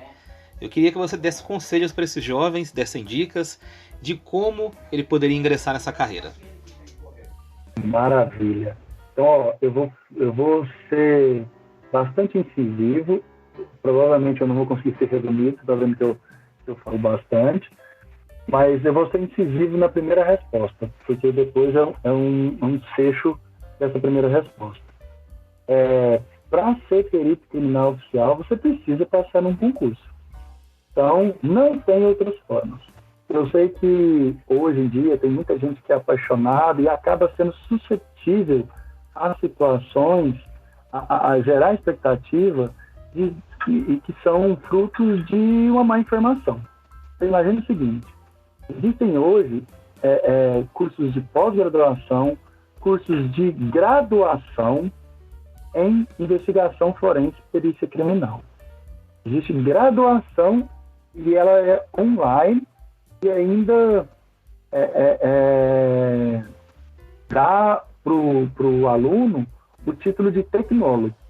Então, assim, gera a expectativa que, ao fazer esses cursos, a pessoa vai ser perito criminal oficial. E não vai ser. Só vai ser perito criminal oficial quem for aprovado em concurso público. Isso tem que ser bastante incisivo, porque tem muita gente que está se aproveitando comercialmente desse encanto das pessoas pela perícia. Então, monta lá um curso online, enche de conteúdo lá que é interessante, medicina legal, direito penal e tal, o aluno fica iludido, fica ali gastando tempo e dinheiro durante 2, 3 anos, online, e que esse curso não vai simplesmente servir para quase nada na vida dele, profissional. Então, primeira coisa, muito cuidado com isso, tem que identificar. Segunda coisa, existem concursos públicos diferentes. Existe concurso público que é geral, ele é qualquer nível superior, e existem concursos públicos que são específicos. Então, o edital do concurso vai estar escrito lá, tantas vagas para farmácia, tantas vagas para biologia, tantas vagas para engenharia. E são os cursos que a gente chama de cursos técnicos, onde eles têm conhecimento científico e esse conhecimento científico vai ser aproveitado dentro da perícia. Existe uma tendência nacional de que os próximos concursos eles sejam divididos por área. Então, resumo da história, muito provavelmente vai acabar os concursos onde, por exemplo, um bacharel em direito, uma pessoa que fez letras, uma pessoa que fez enfermagem, que ela possa prestar o concurso de perito criminal oficial. Então, se você tem o sonho de ser perito criminal oficial, primeira coisa, escolha uma graduação que seja técnica, que ela seja mais comum de ser cobrada nos editais. E exemplo, então, vamos lá, na área de biológicas, biologia, biomedicina, farmácia, da área de exatas, engenharia, química, física, ciências contábeis, são cursos que quase sempre são cobrados para o concurso de perito criminal oficial. Mas por que eu estou falando? Fica parecendo assim, que existe um curso que seja o melhor e tal. Primeiro, não existe isso. Então, você que é aluno que está me ouvindo e quer ser perito criminal oficial, você deve escolher um curso que mais te agrade. Então, não é o que agrada o Ian, é o que agrada você. Então, você escolhe um curso que mais te agrada. Por quê? Porque em 5 anos, gente, vamos ser sinceros, sua vida muda. E às vezes você tem um grande sonho de ser perito criminal oficial, mas esse sonho pode mudar. E aí, Se você faz um curso que é do seu agrado, você pode atuar em outras áreas, né? De repente a pessoa casa, a pessoa tem filho, a pessoa muda de cidade. Então eu sou muito cauteloso quanto a isso. Claro que essa paixão, ela te motiva, mas você tem que ser muito sensato se é isso ao longo do curso que você quer. Então, esses são os meus conselhos. O primeiro deles, estudar. O segundo, estudar. O terceiro, estudar. E o quarto, estudar, e assim sucessivamente. Estudar e estudar a coisa certa. Isso é muito importante também, porque foi o que você falou, um monte de gente põe curso aí, não adianta você estudar o errado. Não, estuda o certo. Isso é muito importante. Como é que você vai fazer um curso de perícia e você não vai poder ser perito, entendeu? Você vai fazer um curso de perícia e depois você não vai poder ser perito, porque você não vai poder prestar o concurso que adiantou. Pois é. E assim, o meu grande desafio, porque quando eu levanto essa bandeira, fica parecendo assim, eu tô colocando água no chope ou destruindo o sonho das pessoas. E não é isso, gente. O que eu tô fazendo é levando informação para as pessoas. Eu fico muito chateado e muito triste com essas empresas que não são sérias, aproveitam da paixão. E outra, gente, pode acreditar, eu sou contestado quanto a isso. O aluno fala assim, mas eu fiz por conhecimento, eu adoro a perícia. Eu falo, poxa, mas você adora, como você bem disse, você vai fazer a coisa certa, senão você não vai ser perito, né? Porque para estudar, você não precisa pagar para estudar o que eu faço no dia a dia. Você pode comprar um livro e, por curiosidade, você lê aquele livro lá, por exemplo. Não precisa fazer uma graduação em perícia. Não existe isso. No Brasil, não. É isso. Então estudem certo. Porque olha. Então eu vou encerrando aqui a entrevista. Vamos para as nossas dicas culturais. Dicas culturais. Flávio Santos, qual a sua dica cultural? Minha dica cultural é um livro da Rainha do Crime, da Agatha Christie, Assassinato no Campo de Golfe. E eu gosto muito da Agatha Christie, sou fã dela, li boa parte das obras, mas eu não escolhi esse livro por acaso. No livro, o personagem principal, o Hercule Poirot, ele conduz uma investigação de um assassinato que ocorreu, como o próprio título diz, num campo de golfe. E ele faz um trabalho pericial, de certa forma, numa época que não tinha equipamentos. E o que ele fazia? Ele pegava os elementos que ele encontrava na cena do crime, um fio de cabelo, uma pegada, e tentava juntar esses elementos com um possível perfil psicológico do assassino. E assim, claro que dentro da ótica da Agatha Christie, do trabalho dela, o Hercule é um cara brilhante, sensacional. Então ele consegue ser ao mesmo tempo perito, investigador e às vezes instruir o delegado, o que é uma coisa que não acontece na vida real.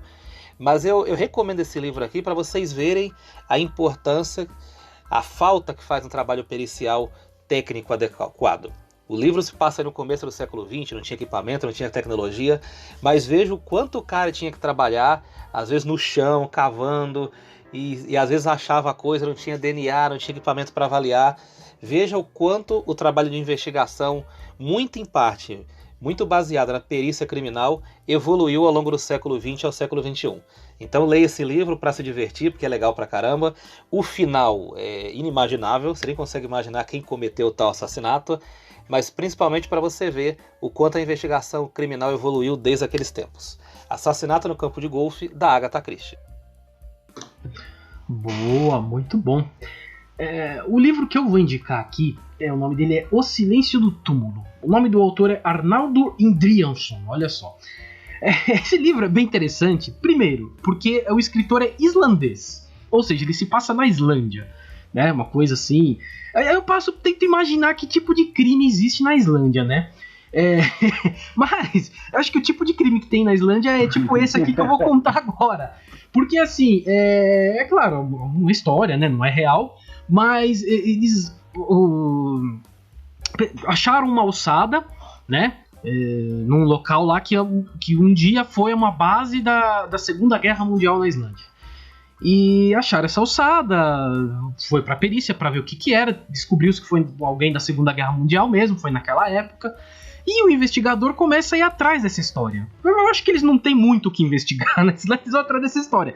Mas o livro é muito bom, por quê? Porque ele vai buscar a história dessa pessoa que foi morta através do que o perito está fazendo no corpo e com o que se contava na época. Então ele consegue descobrir quem é essa pessoa morta, quem acabou matando, e toda uma história por trás que envolve um romance, tem abusos com violência doméstica. Ele vai descobrindo tudo isso através do que o perito vai descobrindo no corpo. Ele vai indo atrás, conversa com pessoas que ainda eram vivas na época, tal. É muito interessante, é um livro diferente, tem essa temática policial, mas é diferente, é uma visão diferente do que a gente está acostumado. Eu já li esse livro faz alguns anos e até hoje eu lembro dele, porque realmente ele é diferente. Então, o único problema é que é da Islândia. Você vai ler o nome da cidade lá, você não vai saber falar. Eu tinha que trocar. Quando ele falava capital, eu colocava São Paulo. Porque não dá pra você entender o que tá escrito ali. Não dá. Mas é isso, eu acho um livro muito legal, muito interessante. Esse escritor ele tem vários livros seguindo nessa mesma linha.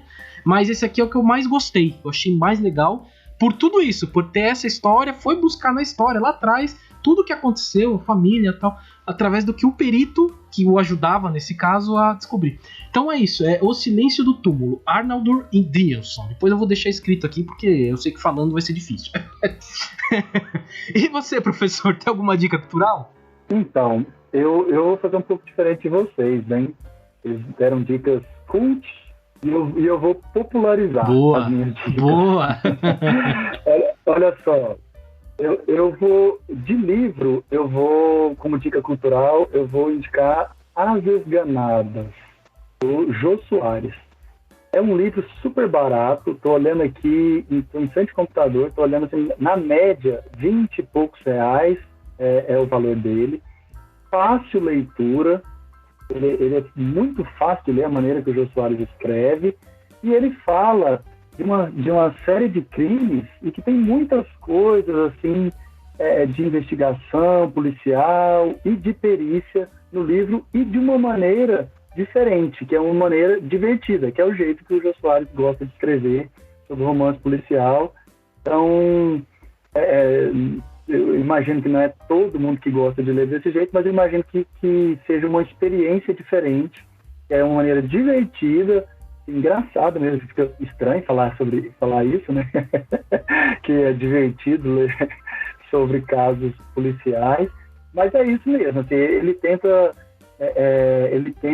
suavizar aqueles crimes, fazendo a literatura de uma maneira mais engraçada. Ele usa muito o humor para escrever. Então a dica é essa, de livro As Esganadas, do Jô Soares. E também, assim, como nem todo mundo gosta de ler, tem esse hábito e tal, e eu vou falar para você de um caso que foi emblemático, caso real, que foi emblemático da perícia no mundo inteiro. Então tem tem livro, tem série, tem filme, que é sobre o caso O.J. Simpson. O.J. Simpson, que é O.J. Simpson, igual os bonequinhos amarelos lá. Não é parente dele não, mas Simpson escreve daquele mesmo jeito para você pesquisar. Existem séries de TV, tem na Netflix, tem outras. Eu vou deixar você à vontade para pesquisar sobre esse caso. Eu não tenho nenhum desses hábitos, nem de assistir série, nem de ler livro. Ele escreveu um livro também, como se fosse uma autobiografia. É bem interessante, porque ele está debochando da justiça dos Estados Unidos. Imagina que é um cara que era super famoso, um astro não sei se do futebol americano ou do beisebol, se eu não me engano do beisebol, multimilionário, seria o principal suspeito de ter matado a ex-esposa e o atual marido dela. Então são essas duas dicas aí para que vocês possam alimentar o perito que existe dentro de cada um de vocês. Era de futebol americano, professor. O.J. Simpson. Futebol americano, né? Isso. Legal, valeu. Obrigado. Ele foi um dos grandes running backs que eles falam, né? Um dos grandes atacantes, se for popularizar aqui. Foi um dos grandes da história do futebol americano. É realmente bem um caso... O seriado é fantástico. A série é é muito boa. Eu já vi essa série, é muito boa. A história em si é bizarra, né? A história... Tem várias, né?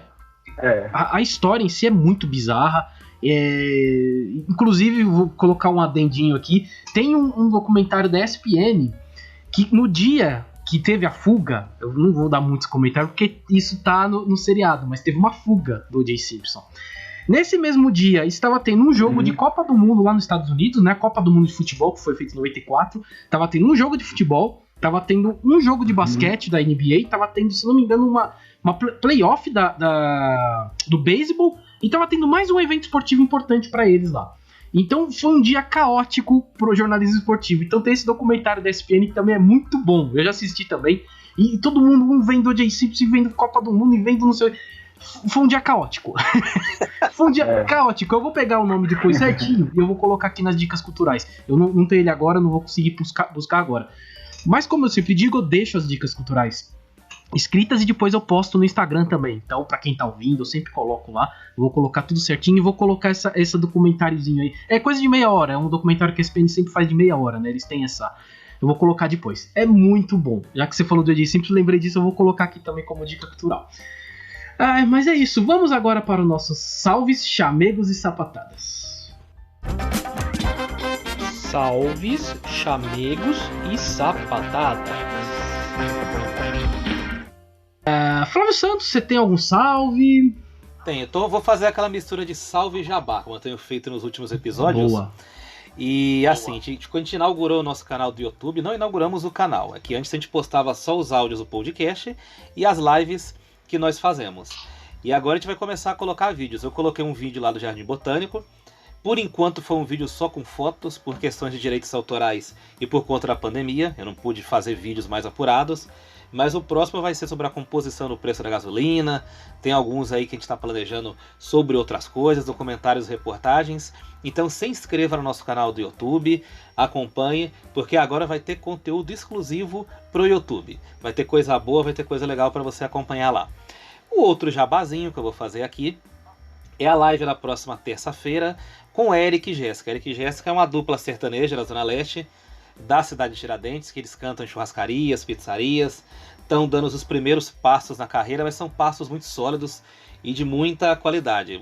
Você que mexer nas redes sociais deles vai ter acesso a vídeos de alto nível deles cantando, o Eric tocando violão, fazendo a segunda voz, a Jéssica fazendo a primeira voz, e a gente vai fazer uma live musical. Vai ser uma live com modão, sabe? A gente colocando a mão no chapéu assim e dançando. Então, terça-feira, às 20 horas, live com Eric e Jéssica na página do Instagram do Entendo Nada Podcast. A imagem que eu quero ver. Essa imagem eu quero ver Flávio e Luiz Rossi de chapéu dançando modão. Olha, a gente vai estragar essa live, né? Mas... Enfim, isso vai estragar a live. Bom, eu tenho alguns salves aqui. Hoje eu trouxe um salve. Na verdade, um salve que é pra Melissa Mesquita. Ela que é sobrinha da minha ex-esposa, e ela sempre falava, sempre que a gente conversava, ela falava que queria estudar pra ser legista, perita, não sei o quê. Então eu acho que esse episódio aqui vai cair bem pra ela. Eu vou mandar esse episódio e falar, ó, escuta, eu acho que você pode te abrir alguma ideia aí pra você, né? Ela já tá na idade realmente de pensar nisso, ela tem 20 anos, já tá nessa idade de pensar em trabalho mesmo. Eu acho que esse episódio aqui vai cair bem. Então eu lembrei dela, tô mandando um salve aqui. E recebemos chamegos em chuvas de like, né? Eu digo que a chuva de like não deixa de ser um chamego também, né? Afinal, as pessoas estão curtindo o que a gente tá fazendo. O Daniel Zanata fez uma chuva de like essa semana, um salve. O Ed Barbosa, locutor, hein, Flávio? A gente pôs pra falar também, né? Sobre talvez falar uma entrevistinha com ele aqui. É um locutor, também mandou uma chuva de like. E Lami Lustres, que eu estou ajudando a vender lustres. É agora uma novidade, é da minha namorada. Eu comecei a namorar com ela, a Vandi Lopes. Então, ela fez uma chuva de like lá, tô falando da Lime. Aliás, precisando de lustres, pode conversar comigo que a gente tá vendendo lustre, uns lustres artesanais bonitos pra caramba. O amor está no ar, hein, gente? O amor está no ar, o amor está no ar. Vamos colocar É isso. Você vê que no podcast vai anunciar tudo aqui, né? Anuncia quando você vai, anuncia quando namora. Aqui é o podcast aberto, aqui não tem censura. Não, eu tava dizendo que quando você fizer a edição, põe a trilha do Top Gun aí, do filme do Tom Cruise. Vou colocar no Tom Cruise aqui. Vou colocar aqui. E não tivemos sapatada, ainda bem, né? Sapatada, ultimamente ninguém tem mandado sapatada pra gente. Menos mal, isso é bom, o trabalho tá ficando bom. É isso. Professor Ian, agora a gente abre aqui um espaço para você fazer o seu jabá, falar né, do seu trabalho, do que você faz, e também você mandar um abraço para quem você quiser. Fique à vontade, a hora é agora. Ah, que legal.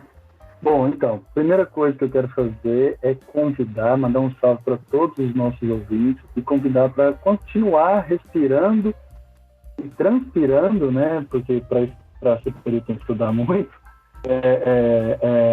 Perícia Criminal, e me seguir no Instagram. No Instagram e no Facebook, para você encontrar @professor Ian Marques.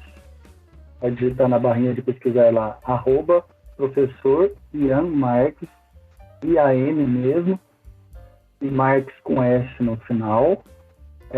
Então lá eu trago várias dicas de concurso, eu trago postagens inspiradoras, né, para quem gosta de ver foto legal de perícia, trago dica de livro, dica de revista, notícias sobre concurso, então tá tudo lá nas minhas redes sociais. Outra coisa, esse é quase que um presente, quase não, é um presente mesmo. Eu tenho livros publicados na editora Milênio, eu tenho 2 livros lá. E para você que gosta de perícia e quer começar a montar a sua bibliografia para estudar, lá tem vários livros. Essa editora ela é especializada em livros de ciências forenses, de perícia criminal. Não tem só da minha área, não. Eu consigo para vocês um desconto melhor até do que o preço da editora, com frete grátis. Então, o que eu sugiro para que você faça? Veja lá no site da editora, Millennium, com 2 L's e 2 N's, editora. Você vai escolher o livro e vai conversar na descrição do meu perfil no Instagram, tem meu e-mail lá, que é imarquescandido@gmail.com. Então vai me mandar, fazendo um orçamento sem compromisso, eu vou passar para todos os ouvintes que estão nos acompanhando o mesmo desconto que eu tenho como autor. Então, autor no Brasil, infelizmente, não ganha muito dinheiro, mas é uma forma de divulgar a obra, né? Então, eu não estou ganhando nada com isso, mas como forma de presentear os amantes da perícia criminal, eu consigo passar o mesmo desconto que eu tenho para mim na editora. Então, você vai receber o livro, qualquer livro da editora Milênio, na sua casa, por um preço melhor, inclusive, do que o site da editora. Então, eu sugiro que você faça uma pesquisa nas principais livrarias e no site da editora. Depois, passe para mim, se você tiver interesse, que eu consigo isso para você. Tá? E do mais, desejar uma boa sorte, uma boa caminhada em construção do seu sonho. Mandar um salve, um chamego para minha família, para o Henry, que é meu filho de 14 anos, está entrando nessa fase de conhecer as profissões também. Não necessariamente vai ser perito, vai ser o que ele quiser, mas mandar um abraço para ele, um beijo, e para minha esposa Tatiane, que eles sempre me apoiam e me cederam um pedacinho do meu dia aqui para vocês, para atendê-los. Então, deixo o meu reconhecimento para minha família, que eu amo tanto. Boa! Depois me passa tudo isso que você falou, me passa os links, tudo que eu coloco na postagem, porque às vezes a pessoa que tá no podcast tá fazendo outra coisa, tá dirigindo, tá treinando e não consegue parar para pegar na hora, então eu coloco sempre na postagem, tá sempre lá, eu coloco todos os links, é mais fácil de acessar, pode me passar tudo que eu coloco lá, fica lá para quem quiser acessar. E é isso, eu vou passar pro encerramento, mas antes eu vou passar os nossos canais de contato, que é o e-mail entendonadapodcast@gmail.com, o Facebook, que é o Entendo Nada Podcast, o Instagram, que é o @Entendo Nada Podcast, o Twitter, que é Entendo N Podcast, né, @Entendo N Podcast. E lembrando que estamos em várias plataformas, estamos no Spotify, estamos no iTunes, estamos em todos os agregadores, né, Apple Podcast, enfim, temos vários agregadores, é só procurar lá Entendo Nada Podcast. Estamos no YouTube também, onde o Flávio já comentou aqui que tem colocado alguns vídeos, ele está produzindo esses vídeos, inclusive o do Jardim Botânico ficou muito bom, recomendo que vocês ouçam, que sempre foi uma promessa nossa, produzir alguma coisa em vídeo, estamos produzindo, tá lá no YouTube, além das nossas lives, está lá. É isso, Flávio. É isso. Uma aula, hein, Flávio? Uma bela aula hoje, hein? Uma aula. E olha, eu quero falar pra você, ouvinte, que eu quero que você diga pra mim qual podcast que você ouve informação de alto nível assim e ainda tem acesso a livro de qualidade. Eu quero que você fale qual podcast faz isso por você. Então eu quero agradecer. Promoção! Então, qual lugar que tem isso? Não tem nenhum lugar que fomenta a cultura e fomenta o conhecimento como Entendo Nada Podcast. Vou puxar a sardinha pra gente aqui. Quero agradecer ao professor que cedeu o tempo para falar com a gente. Foi muito generoso estar aqui há quase 2 horas falando com a gente. E impressionantemente nessas 2 horas em altíssimo nível, falando coisa legal, esclarecendo sobre a profissão. E eu tenho certeza que quem sonha em ser perito criminal, quem admira a área, ou quem gosta de aprender coisas novas, saiu desse programa com coisas acrescentadas na cabeça, com coisas aqui na cachola, funcionando melhor. Obrigado, professor. Abração para você. Obrigado de coração. Muito obrigado vocês. Eu agradeço pelo convite. Parabenizar o trabalho de vocês. É a minha primeira vez gravando um podcast. Fiquei muito feliz com o convite. De verdade. E espero ter contribuído aí com os ouvintes para, no mínimo, foi um entretenimento. No mínimo. Foi mais, foi uma aula e realmente foi muito bom. E nós que agradecemos a sua presença aqui nessa entrevista aqui não Entendo Nada. É isso, Flávio, fechamos, missão cumprida.